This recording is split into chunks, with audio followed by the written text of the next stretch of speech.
What happens when AI starts grokking streaming audio conversations directly? And it's really about some of the latest developments in conversational AI and specifically audio conversational AI. And this is kind of the whole history of conversational AI going back forever. I've not been involved in conversational AI until relatively recently. So I've been doing internet stuff, was leading a telecoms company, and then 2011 I discovered WebRTC. Bolted WebRTC onto the side of my telecoms product, which is how I ended up in this community. And in 2019 moved on from there and started working. One of the things I'm kind of looking at now is conversational AI. And it was about at that transition point where we had the kind of the natural language understanding models, the stuff that was effectively doing kind of pattern matching with a bit of AI help, was just kind of making the transition to really large language models. And, you know, if you know a bit about the history of large language models, it all starts with a Google paper in 2017, Attention is All You Need, which effectively invents transformers, and then OpenAI come along in 2019, start working with that, release GPT-2. Anyway, we get to the point in kind of 2020. I've done some with natural language understanding. It really didn't work very well for the use case that I had, so I kind of bounced off conversational AI and then revisited it again at the start of 2023 to start looking at what we could do with putting large language models into a conversational environment. And I kind of developed this kind of test environment really to kind of figure out what could really be done. I used Jamones, which is an open source CPaaS. Because I have a kind of telecoms background, I made it about SIP calls and just developed this thing that sat on top of Jamones. Jamones is quite a nice kind of structured way of doing speech to text, text to speech, and glued about an interface to sort of 15 models on the back end of it, so that I could just kind of play with the different models and look at how good or bad they were at doing speech, and then added some stuff with function calling and everything else in there. And that was kind of the picture in 2013, and really was an experiment to see if this stuff was ready to be useful yet. And the idea was to kind of build this thing that is completely platform independent. You feed it a bit JSON, which defines an agent, and it's entirely agnostic about what agent you're using. We have things like function calling in there that, again, are completely genericized. So it's kind of a bit like LangChain, but for voice, I guess, in a way. It's open source. You can go and play with it there. And via that link, there's also a front-end playground where you can play with some of these models for a few minutes on me, I guess. And the architecture of that thing was like all other kind of voice architectures I've kind of been really up to now, which is that you've got a speech-to-text engine. So you've got to call in, you've got to manage the media, and that goes through, you know, any one of a number of different mechanisms. I chose Jamones, which actually uses kind of free switch under the hood to terminate the real-time calls and interface to speech-to-text engines. Historically, you can use Asterisk, WebRTC directly, LiveKit, Membrane has some stuff in that space now. But basically, that's just about getting your real-time media into a speech-to-text engine. So it goes into the speech-to-text engine. You've got a bit of text in your hand now that you can actually use with one of these text mode LLMs, because, of course, they weren't invented to do this. They were invented to do textual conversations. They then give you a response back. You get a completion back. You put that into a text-to-speech engine, and you put it back out on the media stream. And that's fundamentally the architecture of what I've done, what any one of the other kind of dozen folks that are working in this space, there's probably way more now, are effectively doing. So what we're doing is we're acting as an interface between the text mode world of large language models and the kind of the multimedia world of WebRTC, SIP, and really any other way of getting an audio conversation in. With this bit down on the bottom, which is to make the LLM useful, make it actually do something in your business APIs or your business logic. So that was kind of the architecture of it. And the challenges I kind of met along the way of doing that, and any number of people have talked about these kind of challenges, the same challenges we've all faced. Turn prediction is one of the most interesting ones because, of course, we're working with a textual API to the large language model that's designed for people typing things. And when they type things, they type stuff, they hit enter. That tells the API that, we make a call into the API, we get a completion back, we get a result. Now, audio isn't like that. I can stop to think for a minute before I carry on speaking. That doesn't mean I'm finished.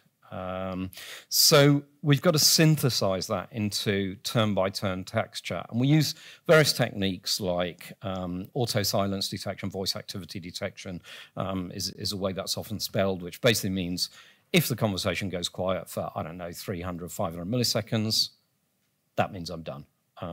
So I send that off to the LLM. What could possibly go wrong there? So that sort of works, but we can do stuff to bias that by context, so we can solve some of the problems in that turn prediction by kind of working out if the LLM just did something very short, if there's a short question, there's probably a short answer. So, we maybe, if we get a voice activity trigger after a certain period of time, and it's really quick, maybe we just want to wait a little bit longer. And, one of the most interesting approaches actually is to use a different separate AI engine that takes the previous LLM approach, response, and then predicts, how long the audio response will be from that, from data, which is sort of interesting. So turn prediction is getting better. It's becoming a better solved problem, but it's it's kind of one of those hooky edge problems where you can code algorithms around it and layer stuff on layer stuff, and you'll not quite get it right. You won't cover the case where the user is talking back and just stops to think. And you go, oh, yeah, I'm done. I'm going to punt that off to the large language model. But there are some okay-ish solutions to that. Next one is latency. Has anyone played with audio chat? Was the latency acceptable? Did it feel natural? Yeah? Everyone happy? Yeah, well, Dan writes this stuff. He's going to say his stuff's fantastic, and it's all really short latency. But I think everyone working in this area knows the stuff we're doing at the moment isn't great. There are some techniques, and the reason it isn't great, we've got this pipeline. It's a massive long pipeline with all this stuff going on. So we've got to do voice activity detection, and there's a timeout basically at the end of that. So I might wait for 300 milliseconds of silence before I can even send it to my speech-to-text engine. Then I send it to my speech-to-text engine. I get some text out. I give that to the LLM. It produces an inference, a chat completion. So I've now got a response in my hand. I feed that into a separate text-to-speech engine.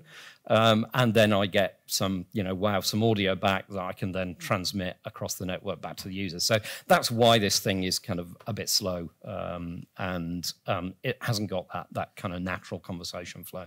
And kind of a bit allied to, so one of the solutions that we can use for that is something called sort of pipelining, where what we're effectively doing is using streaming. So we can do continuous speech to text, where we just run our speech-to-text engine all the time, and we kind of can fire in parallel completions. So when we think we might kind of have something, we fire a completion into the LLM. If we want to burn tokens and spend an absolutely massive amount on GPUs, we can do this. And then we can pipeline, so we get the words back from the inference engine, in theory, a few words at a time. So most of them now have streaming interfaces. In practice, maybe you do, maybe you don't.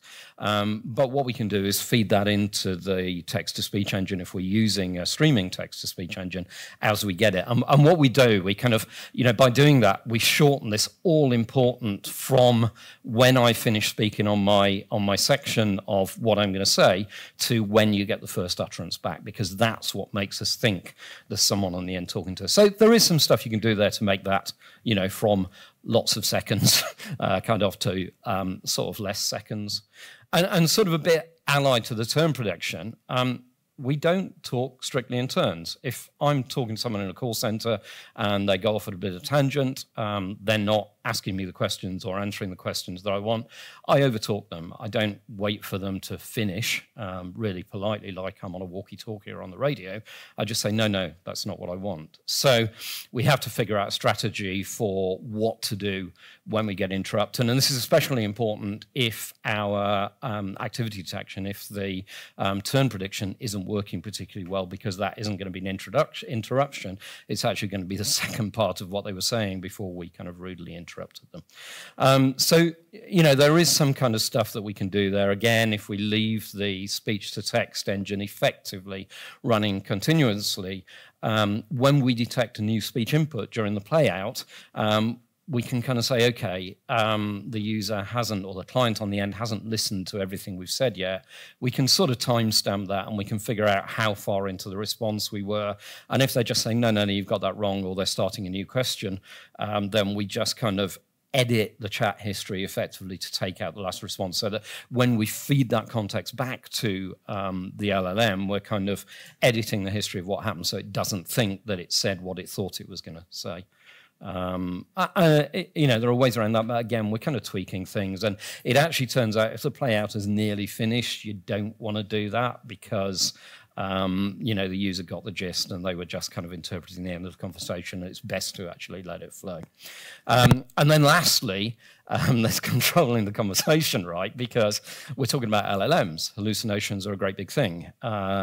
So you don't simply throw a prompt in an LLM and turn it loose on the telephone, or, you know, kind of disasters are going to happen.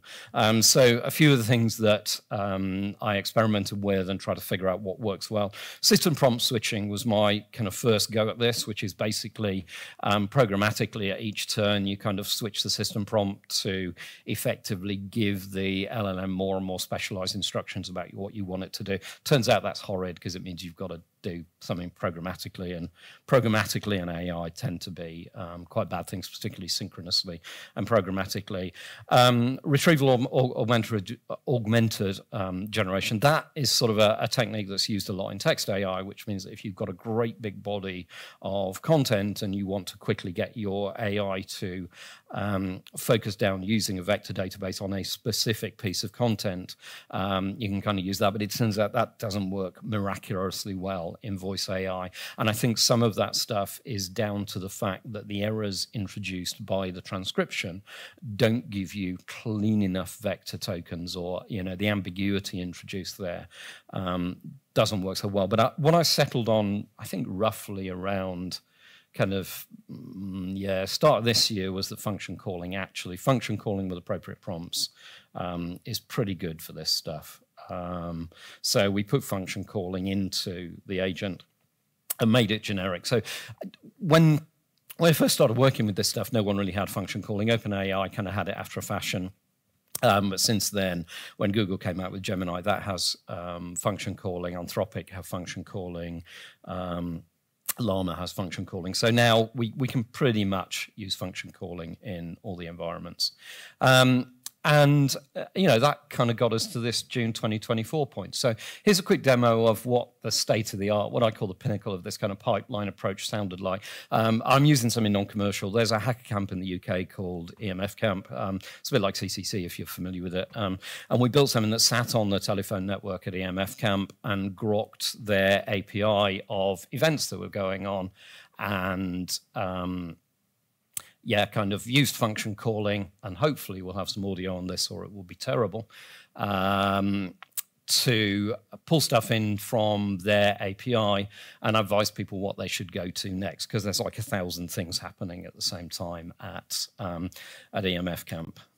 So let's see how it handles things like interruptions and what the latency feels like, because I'm pretty happy with this actually as the sort of pinnacle of the pipeline approach. RoboHelp, here to make your EMF camp experience electrifyingly awesome. How can I assist you today? I'm super interested in anything to do with fire. Okay. All right. Let me ignite my circuits and find some fiery events or villages for you. Hold on just a moment. For some fiery fun, check out the Northern Quarter Village, which is big on LEDs and digital radio. Also, don't miss the talk, when a tree falls in the forest? Does it cause a fire? Okay, that sounds reasonably boring. Have you got anything shocking? Okay. How about the musical Tesla coil demo? Okay, I'm not going to spend too much of my 20 minutes on playing out that video, but you can see that wasn't too bad, and there was some awful hacks in there. So the OK at the end of each input from me, that's just a canned continuation phrase to make the caller believe that the AI has heard what they've said. So it kind of reduces the perceived latency, and that's just being shot straight out of the TTS. As soon as I get a segment in from the STT, just shoot one of those canned phrases in there. But I thought, you know, as things go, this isn't too bad. And then this happened. So OpenAI did their spring update, and they demoed their multimodal multimedia voice-to-speech, which is in their product as their advanced audio. And that kind of changed quite a few things. It's something that I always kind of expected to happen, but them doing it so interestingly and quickly. I mean, actually, so basically 2024 actually is about these multimedia models starting to arrive, or that's my feel on it. I was actually quite surprised, as a lot of people were, by that demo, because there's a lot of hard stuff to do there, but it appeared they'd done it. And I think that was kind of a few weeks before the talk deadline for this. So I thought, that's fine, I'll just build that in, stick that in the LLM playground. Absolutely brilliant, and we'll kind of talk about the implications of that and what it means. Unfortunately, and I'll come to why I think this is, OpenAI have kind of, it's in the Android app and in the iOS app for selected people at selected times, but there's definitely no API for it yet, or not one that lowly folks like me have got to see. So, you know, I figured 2 months, there's bound to be something out in the space that I can actually demo and play with. Came across, I've been looking at a company called Fixie.ai, who are actually some folks that have come from the WebRTC space that some of you may well know. They've been working on a product called Ultravox, which is an open source llama speech to tokenizer, and I think it's really quite interesting. So all the moving parts are open source. It can be run in one of the runners like VLLM, Hugging Face. It tokenizes audio chunks directly into the LLM input, can be mixed with text. It is Llama 8B natively. They're just about to drop 70 billion parameter version, and they have just released in the last couple of weeks a LiveKit-based SDK and API as a hosted service. So let's have a look at how that works. Slightly different prompting here because I can't use function calling yet because we're still on Llama 8B, but let's have a look at it directly with a much older prompt that I used.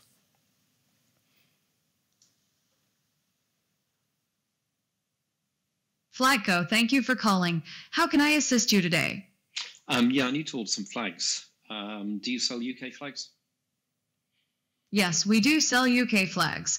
We have 3 sizes available, 50 cm, 1M, and I think there might be some confusion. We don't actually sell Polish flags. We sell flags for the UK, US, and Taiwan. Would you like to order one of those countries' flags instead? Yeah, okay, I do need a load of UK flags, so yeah, could you quote me for those? Okay, again, not going to spend a vast amount of time on that, and I'm not even going to do this one because what I was going to do was compare it with a demo that I did this time last year where I got like 2-second latencies and things like that. So there are 2 approaches. There's this pipeline approach, and there's this direct tokenization of audio approach. I mean, this is quite a kind of an interesting moment, pivotal moment in kind of the history of audio AI, I suspect, because I think it's kind of clear which one's going to win. Speech-to-speech is the generalist technique, and there's this fantastic essay, really short essay by Rich Sutton written in 2019 called The Bitter Lesson, which if you're thinking about AI and how you do it, and what it basically says is building in how we think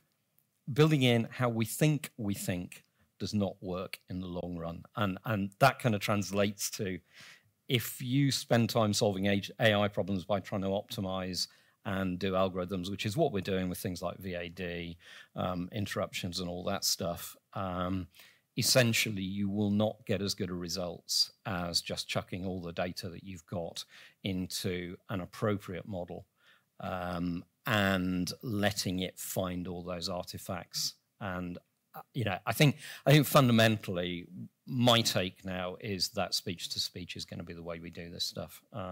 We can understand the full bandwidth of speech. And by the way, that Ultravox stuff is a little bit limited now. So what they're effectively doing is just bringing the audio snippets in and converting them to text. But there's a whole load of potential for understanding all the nuance in speech. If I say two different things in two different ways, it's the same word, but the meaning is utterly different. And we're going to be able to do that with speech-to-speech models. So I think it's pretty clear to me which direction it's going to go in, but there are some hard problems to solve. Right now, the AI provider owns this bit over here, text mode LLM. And anyone who wants to build owns all the other stuff, all the media ingress, speech-to-text, text-to-speech, the state management, and talking to the business APIs. For a speech-to-speech model to work, the AI provider owns all of this. And my personal perspective is that's why you're going to see people taking time to roll this out, particularly at an API level, because they used to only have to grok this completely stateless bit of data that's text. So you fire them a bit of JSON, which is your whole chat history. It goes off to any GPU they've got anywhere in the world. They give you a result back, and you get the job of fixing all this stuff up. If the AI provider has got to grok the media streams, they've got to provide stuff in their infrastructure, which is going to sync that WebRTC stream for as long as your user's got the microphone open. And they've got to do all this stuff. If you want to do it really properly, you need to keep an audio data history, not a text data history, because that audio data is far more subtle. And if you go and look back at it, it's probably going to give you a better steer than just doing a transcription of it and then trying to use that for your chat history. So these things are going to have to hold megabytes of data for each client. They're going to have to effectively sync megabits of data stream, or certainly hundreds of kilobits of data stream for each client. And, that's a big task. If you've got, what is it? I mean, I think the last stats I saw, OpenAI had 180 million users, 100 million active users, and that's 2 months old, so it's probably completely wrong. If each of those users spends maybe 2 hours a month interacting with chat, that's 200 million hours of WebRTC data a month. Anyone want to build that? It's going to be an interesting transition there. So sort of worse than that, our controlling app still needs to keep all its own state. So unless we make the AI provider a controlling app, in which case they own the whole solution, there's kind of like two parties here. They've got to keep all this state. So I'm kind of running out of time, but in summary, the text-based pipeline or cascade approach, it exists, it's here now, it works. A lot of people have spent a lot of money optimizing it, and it isn't going to go away like tomorrow. But I think it's highly likely that audio model approaches will win out because they can deliver a much better experience long-term, but it's not going to be cheap. We aren't quite there yet, but then again, a lot of things in AI, we're not quite there until we are, and that gap is, months, not years. There's an interesting moral hazard here of market capture because this is such a hard problem to solve at scale. The OpenAI, and I'd be amazed if Google aren't doing this, have a chance of basically capturing all those conversations end to end, because all they have to do is effectively, roll out this big audio processing infrastructure, give you function calling on the back end directly into your own REST APIs, and then everyone has to go to them for that stuff. So I think it's going to be really good for the future of humanity, actually. That's a really big claim. But certainly for the future of the market, to maintain a healthy ecosystem of people like Fixie with Ultravox, so that we can own some of this stuff and not effectively be it the moat that the big providers really crave to have. That was me. All this stuff that I presented, if you go into that URL, you can go play with it yourself, have a few minutes of LLM inferencing on me. You can find me probably on Matrix is the best in instant messaging if you want to buy me a beer and I'll tell you more. Or email to rob@applysay.com if you've got a use case or something that you would like to make real commercially. Questions in the 2 minutes I have left?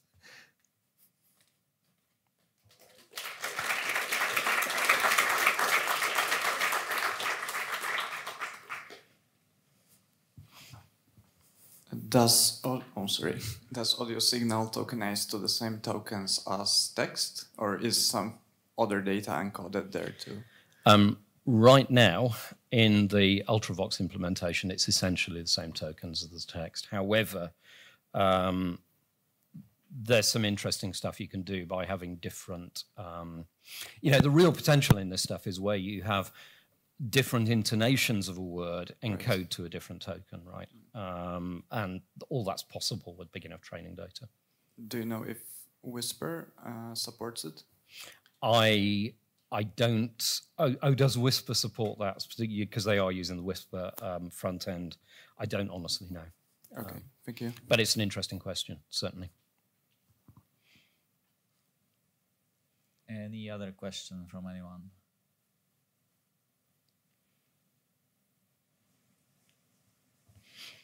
Over there.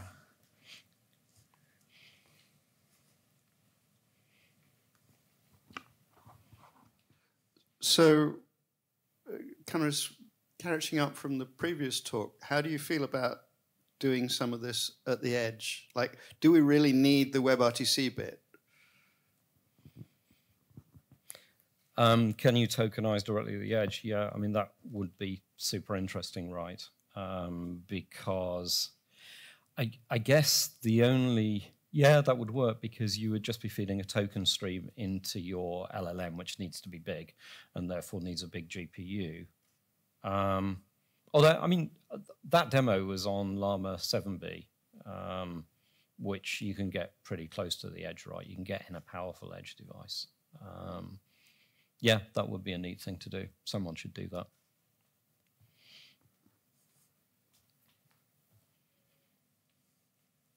Anyone else? If not, let's thank Rob for this amazing talk.